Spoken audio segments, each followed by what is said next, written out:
News से exclusive बातचीत की। उन्होंने दिल्ली धमाके में इस्तेमाल किए गए अमोनियम नाइट्रेट के बारे में विस्तार से जानकारी दी। उन्होंने बताया कि ब्लास्ट के दौरान आई वीडियो के मुताबिक I-20 गाड़ी में आतंकवादियों ने कितना अमोनियम नाइट्रेट रखा होगा और कौन कौन से केमिकल और फ्यूल मिलाए जा सकते हैं। हैं कि किस तरह के विस्फोटक का इस्तेमाल हुआ था, क्योंकि जो खबर है जिस तरह से शुरुआती जांच में पता चल रहा है कि अमोनियम नाइट्रेट और फ्यूल का इस्तेमाल हुआ होगा, तो हम इस लैब में पहुंचे हैं और जानने की कोशिश करते हैं, क्योंकि जो अमोनियम नाइट्रेट है, अमोनियम नाइट्रेट के कई तरह के इस्तेमाल होते हैं, क्योंकि सिक्के के दो पहलू होते हैं। तो ऐसे में सकारात्मक भी उपयोग होता है और नकारात्मक भी उपयोग होता है। लेकिन इन आतंकियों ने जिस तरह से ब्लास्ट किया, जिस तरह से लोगों की जान गई, जिस तरह से वीडियो सामने आया और जिस तरह से हमने देखा कि किस तरह से आग की लपटें उठ रही थी और कई लोगों के बॉडी के पार्ट्स अलग अलग बिखरे हुए थे, जिस तरह से चश्मदीदों ने बताया, तो ऐसे में हम इस लैब में पहुंचे हैं और इस लैब के चेयरमैन डॉक्टर R.K. कोटनाला हमारे साथ हैं, जो दुनिया भर के रिनॉन्ड साइंटिस्ट में से एक हैं। इन्होंने कई इस तरह की स्टडी की है, कई एनवायरनमेंट की बात हो, एनर्जी की बात हो, या अलग अलग इन्होंने स्टडी की है और भारत के लिए इन्होंने कई ऐसे नए फार्मूले दिए हैं। तो कोटनाला जी, जिस तरह से ब्लास्ट हुआ लाल किले के सामने और इस ब्लास्ट में जिस तरह के वीडियो सामने आए, आपको क्या लगता है देखने के बाद? उसके ऐसा लगता है कि ये एक बहुत ही भयानक और बड़ा दर्दनाक ब्लास्ट हुआ है, और इस ब्लास्ट की जो इंटेंसिटी जिस तरह से नापी गई है वो काफ़ी दूर तक देखी गई है। लोगों ने 300 मीटर 500 मीटर में भी महसूस किया है। तो ऐसे उसमें जो प्रारंभिक जांच है कि भाई ये हुआ किससे, कि भाई RDX हुआ, ये दूसरा एक्सप्लोसिव यूज़ हुआ है ना, तो उसके लिए ये पता चला प्रारंभिक जांच में कि हाँ, ये अमोनियम नाइट्रेट का है, जो कि सबसे उस तरह से देखें तो हल्का होता है RDX के कंपैरिजन में या TNT के कंपैरिजन में। और IED तो इसलिए बोलते हैं क्योंकि IED के लिए ख़ास तौर पे ये जब बनाया जाता है तो उसमें ट्रिगरिंग सिस्टम लगाना है, उनको ट्रिगर मतलब शुरू में होनी है, क्योंकि अमोनियम नाइट्रेट अकेला तो नहीं देता है ब्लास्ट, क्योंकि ये ऑक्सीडाइज़र का काम करता है। और इसके साथ यदि हमें इसको जलाना है, मतलब इसके साथ जलाने कुछ चाहिए, तो इसलिए या तो फ्यूल ऑयल होगा या डीजल होगा। वो भी लोगों ने प्रारंभिक जांच कर ली है, तो उसके बगैर वो जलेगा ही नहीं, क्योंकि एक्सप्लोजन की मात्रा जिस तरह से दिखता है और जो समझ में आता है वो 200-250 किलो से कम नहीं आंकी जा रही है। अब इसमें एक तरफ से तो हमने उतना लोगों का मतलब जान भी गई और वहाँ कई सारे नुकसान भी हुए। तो अब हमें इसमें ये समझना था कि देखिए, अमोनियम नाइट्रेट एक तरफ से तो हम उसको मतलब फर्टिलाइज़र का इस्तेमाल करते हैं, दूसरी जगह हम उसको अमोनियम नाइट्रेट को इस्तेमाल करते हैं हवाई जहाज़ के फ्यूल में भी। क्योंकि उसी सवाल पे मैं आ रहा था कि जिस तरह से आपने बोला कि अमोनियम नाइट्रेट अकेला इतनी बड़ी जो आग की लपटें आ रही थी, जिस तरह से वीडियो सामने आया, काफ़ी भयावह दृश्य था, रोंगटे खड़े हो गए। और ऐसे में आप सबसे पहले हमें ये बताएं, हमारे दर्शकों को ये बताएं कि आखिरकार अमोनियम नाइट्रेट का इस्तेमाल किस किस स्थिति में होती है, क्या इसका पॉजिटिव असर होता है, क्या इसका नेगेटिव असर होता है? पॉजिटिव में तो हम अभी बता ही रहे थे आपको कि अमोनियम नाइट्रेट का जो है खाद के रूप में, फर्टिलाइज़र के रूप में खूब इस्तेमाल, नाइट्रोजन फर्टिलाइज़र है ये बेसिकली। तो जब हम नाइट्रोजन फर्टिलाइज़र लेके चलते हैं और ये दिखाना चाहते हैं कि भाई अमोनियम नाइट्रेट का कितना फ़ायदा है, दूसरा हवाई जहाज़ में ऊपर जब चले जाता है हवाई जहाज़ ऊंचाई पे, तो उसको कहाँ से एयर मिलेगी, एयर बहुत कम है, तो ऑक्सीजन भी कम मिलती है। जब ऑक्सीजन कम मिलती है तो ज़रूरी बात है कि आप कैसे उम्मीद करोगे कि आपका फ्यूल चलता रहेगा और हवाई जहाज़ अपनी स्पीड से चलता रहेगा, तो वहाँ भी उसका इस्तेमाल होता है। तो अमोनियम नाइट्रेट के देखा जाए तो बहुत सारे अच्छे उपयोग हैं, और ये इसीलिए सस्ता भी है और आसानी से मिल भी जाता है। ऐसा नहीं है कि इसके लिए कहीं प्रतिबंध है, ये हैं। यदि किसी को RDX के लिए कुछ करना है, जो नाइट्रामाइन है, उसको लिए लोगों का वो रिस्ट्रिक्टेड वो है, वो नहीं आसानी से मिलेगा, लेकिन ये तो खुला मिलेगा कहीं भी केमिकल के नाम पे। अच्छा, ये सस्ता भी है और कहीं भी मिल जाता है, इसके लिए कोई प्रतिबंध भारत में नहीं है। नहीं, बिल्कुल नहीं है, क्योंकि जैसे आपसे बताया कि खाद के लिए, उसके लिए किसको मालूम है कितने खाद भी तो आप जो है बोरी की बोरी ले जाओगे ना, 5 ग्राम 10 ग्राम तो ले जाओगे नहीं, 100 किलो की बोरी हो गई, 50 किलो की बोरी हो गई, लेके चल दी। और जो ऑयल है, जो फ्यूल ऑयल जो यूज़ होता है, इसमें डीजल भी हो सकता है, तो ये भी आपको मालूम ही है कि ये भी खुलेआम मिलता ही है। तो इनको ये 2 चीज़ें चाहिए थी। रही बात पोटेशियम क्लोरेट की बात है, जो उसको शुरू में आग ट्रिगर करने के लिए चाहिए, तो पोटेशियम क्लोरेट जो है, क्योंकि आजकल पटाखे बन रहे थे, तो पटाखों में जितना भी इस्तेमाल होता है उस पर शुरू की जो आग पकड़ने वाली बात है, या तो मैग्नीशियम की रिबन होती है या पोटेशियम क्लोरेट उसको और वो देता है, जलने में सहायता करता है। खबर ये भी कि डिटोनेटर भी इस्तेमाल किया गया था। हाँ, मतलब ये आप ठीक कह रहे हैं कि डिटोनेटर भी किया गया, क्योंकि जो भी मतलब इस सोच के, नेगेटिव सोच के लोग हैं, जिन्होंने ये मतलब एक बुरा काम किया है, इतने लोगों को मतलब मारा है, वो जो सवाल है उसमें तभी पॉसिबल होता है कि इसके साथ आप डिटोनेटर डालेंगे, जिनको हम साधारण भाषा में कहते हैं कुछ छर्रे हो गए, कुछ कांच के पीस हो गए, तो वो भी डाले जाते हैं। सर, एक चीज़ बताएंगे कि जिस बात की चर्चा कर रहे थे, अमोनियम नाइट्रेट और आरडीएक्स, इन दोनों में बेसिक डिफरेंस क्या है? देखिए, आरडीएक्स यदि उस तरह से देखें तो अमोनियम नाइट्रेट से 3.5 गुना पावरफुल है, क्योंकि उसका कंपाउंड है नाइट्रा अमाइन। तो अमाइंस जो हैं वो अलग होते हैं, उनकी एक मतलब जो ऑक्सीडाइजिंग कैपेसिटी है वो डिफरेंट है। जो हमारा ये है आपका सिंपल, जो हम कह रहे थे कि अमोनियम नाइट्रेट, वो इनऑर्गेनिक है, ये ऑर्गेनिक कंपाउंड है जिसके अंदर कार्बन की मात्रा भी अधिक होती है और ये आवाज़ भी ज़्यादा करता है। मतलब जब इसे आग लगती है तो ये काफ़ी, जैसे कहते हैं, ज़ोर से इमीडिएट, क्योंकि रैपिड रिएक्शन जब होती है, बहुत तेज़ी की रिएक्शन जब होती है, तो उसमें मैं आपको ये बताना चाहूँगा कि आप ये देख लीजिए, सोच लीजिए कि यदि हम 100 किलोमीटर प्रति आवर के हिसाब से कार चला रहे हैं, क्योंकि 100 किलोमीटर पर आवर का मतलब ही वही है कि हम 100, उसका मतलब ये बना कि हम कुल मिला करके वो 100 किलोमीटर वाली में 30 मीटर पर सेकंड होती है उसकी स्पीड। मतलब कार की सेकंड में लेंगे 30 मीटर पर सेकंड है, लेकिन यहाँ पर जो हमारे क्या कहते हैं अमोनियम नाइट्रेट है, उसकी करीब करीब 4000 मीटर पर सेकंड है। और जब आरडीएक्स की बात करते हैं तो वो तो जो है करीब 10 से 15,000 मीटर पर सेकंड। तो यदि 8-10 हज़ार मीटर पर सेकंड जो चीज़ जाएगी उतनी स्पीड से, तो आप ये सोच सकते हैं कि कैसे, यदि आग पकड़ी जैसे ही, तो ये कंपाउंड के जितने भी ऑक्सीडाइज हो रहे हैं ये सीधे सीधे उस स्पीड से जाते हैं, जिसमें एक बड़ा बैंग होता है। बैंग मतलब बहुत बड़ा वो होता है शोर। और क्योंकि एकदम एक ही जगह आग लगी है और सब खुला है, एकदम खुला, कोई एक तरह से झटके सब कुछ खुला है, तो उसमें वाइब्रेशंस भी होते हैं। और ये जितने ये गैसेस जा रही हैं इतनी स्पीड से, क्योंकि जब जल रहे हैं कंपाउंड्स हैं, तो आप अंदाज़ा लगाइए कि ये तो हवाई जहाज की स्पीड से भी ज़्यादा हो गए। तो आप अंदाज़ा लगाइए कि कितनी हीट प्रोड्यूस करते हैं एयर के अंदर भी, क्योंकि फ्रिक्शन होता है। कोई भी गैस यदि मैं अलाउ करूं इस हाई स्पीड से, तो वहाँ भी हीटिंग होती है अपने आप में। तो जो बर्निंग सेंसेशन है, लोगों को दूर दूर तक बर्निंग सेंसेशन, क्योंकि ये गैसेज ही इतनी स्पीड से चल रही हैं। क्योंकि आपने उस वीडियो को देखा होगा, सीसीटीवी कैमरे में i20 कार हैं जो गुड़गांव के नंबर के थे। तो ऐसे में कहा जा रहा है कि जो पार्किंग थी लाल किले की, उस पार्किंग से जहां विस्फोट हुआ वहां पर पहुंचने में मात्र 4 मिनट हुआ और 4 मिनट के बाद वो विस्फोट हो गया। इसको आप कैसे देखते हैं? इसको ऐसे ही देखते हैं कि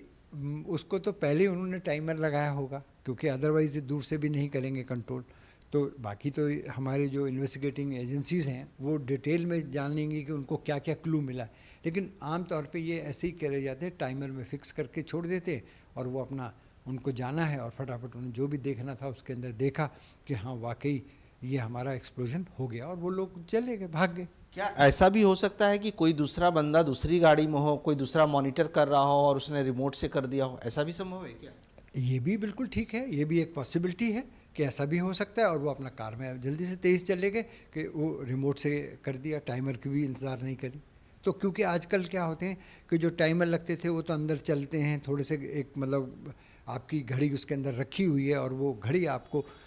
टाइम के साथ मूव कर रही है। लेकिन यदि आप रिमोट से कर रहे हैं और रिमोट में आपको मालूम ही है कि 50 मीटर तक तो 100 मीटर तक भी कोई ऐसी आफत नहीं है, आपने यहाँ से ट्रिगर किया, एकदम ट्रिगर हो गया तो ब्लास्ट हो गया।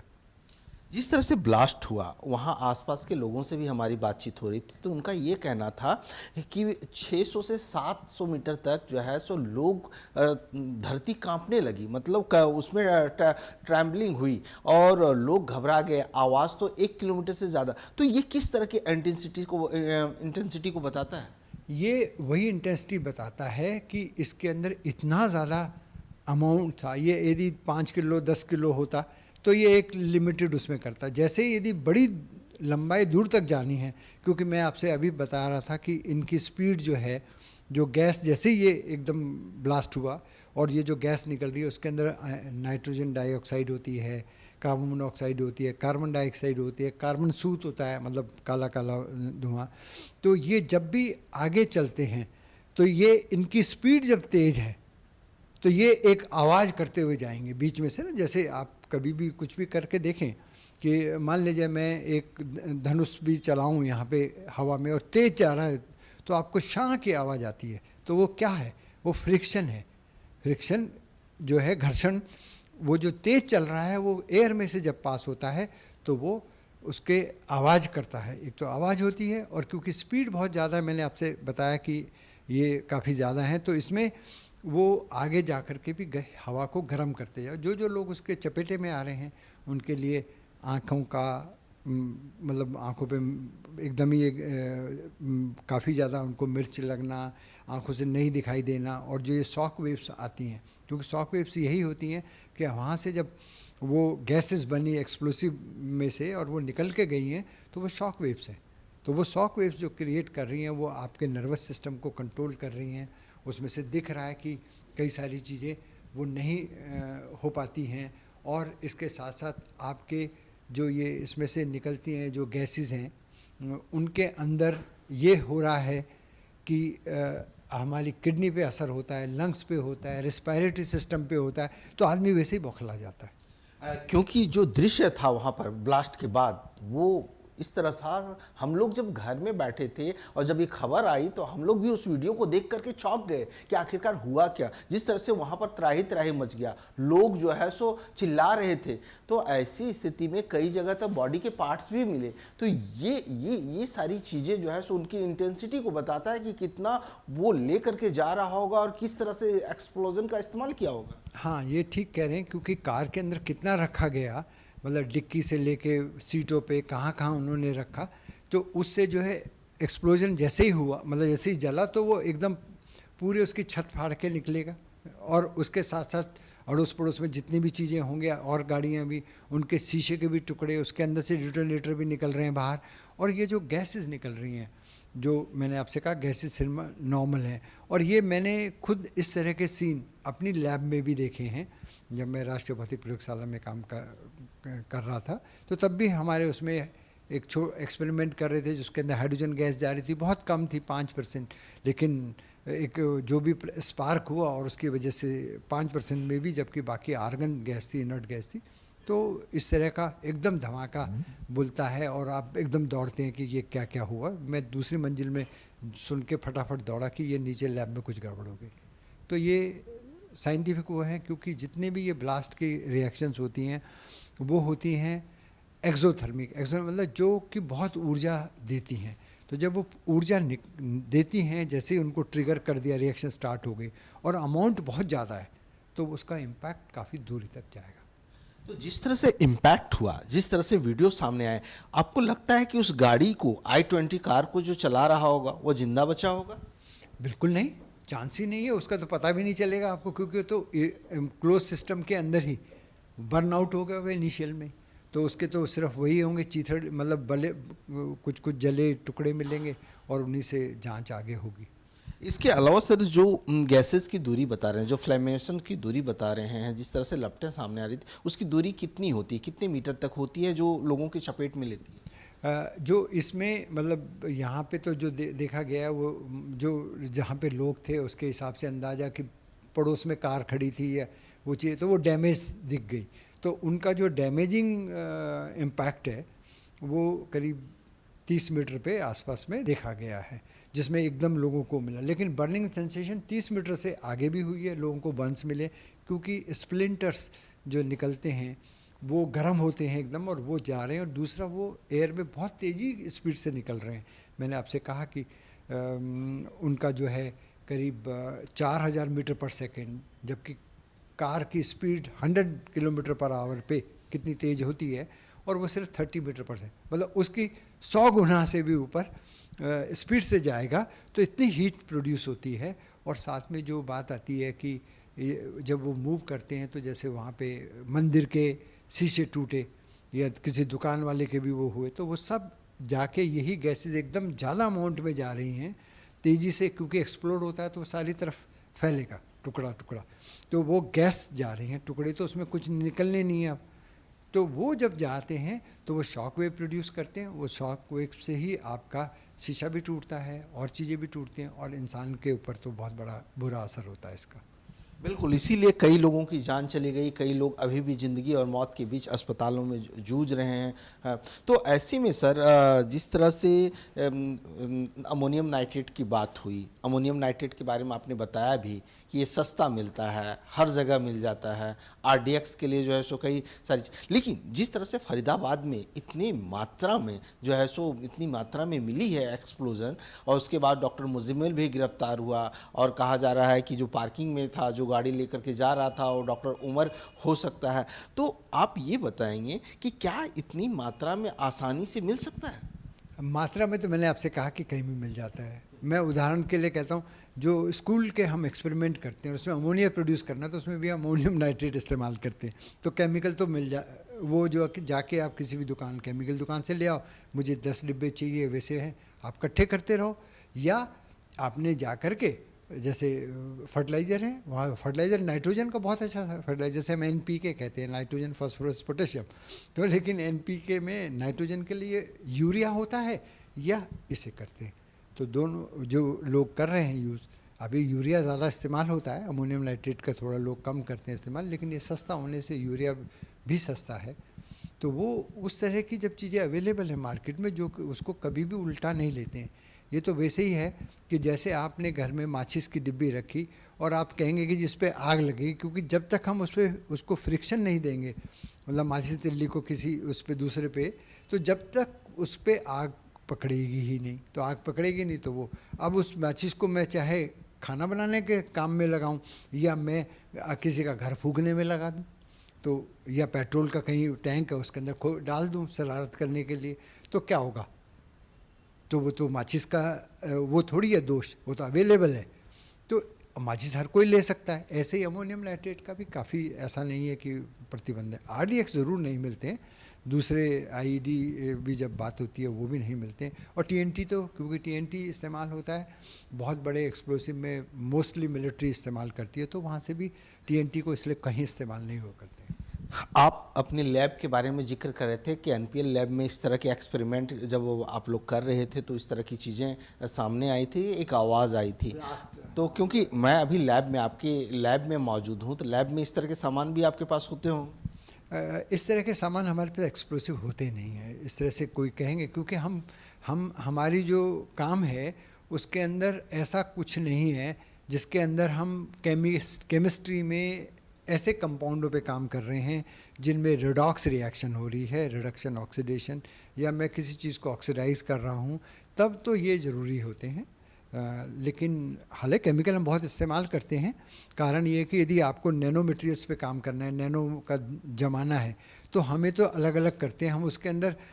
उसमें यूरिया भी डालते हैं, ऐसा नहीं है, कई अमोनियम नाइट्रेट को भी इस्तेमाल करते हैं, लेकिन क्या है कि वो एक अलग तरह से हो रहे हैं, उसको हम एक्सोथर्मिक रिएक्शन में इस्तेमाल नहीं करते। बिल्कुल, एक्सोथर्मिक रिएक्शन में इस्तेमाल नहीं किया जाता है ताकि ज़्यादा से ज़्यादा लोगों को नुकसान हो। लेकिन इन आतंकियों ने जो गुनाह किया, इन आतंकियों ने जिस घटना को अंजाम दिया, इतने लोगों की जान चली गई, ऐसे में सर क्या अब सोचने की ज़रूरत है? हालांकि ये बहुत सारी ऐसी चीज़ें हैं जो सस्ती भी मिल रही है, प्रतिबंधित भी नहीं है, इस पर भी अब सोचने की ज़रूरत है।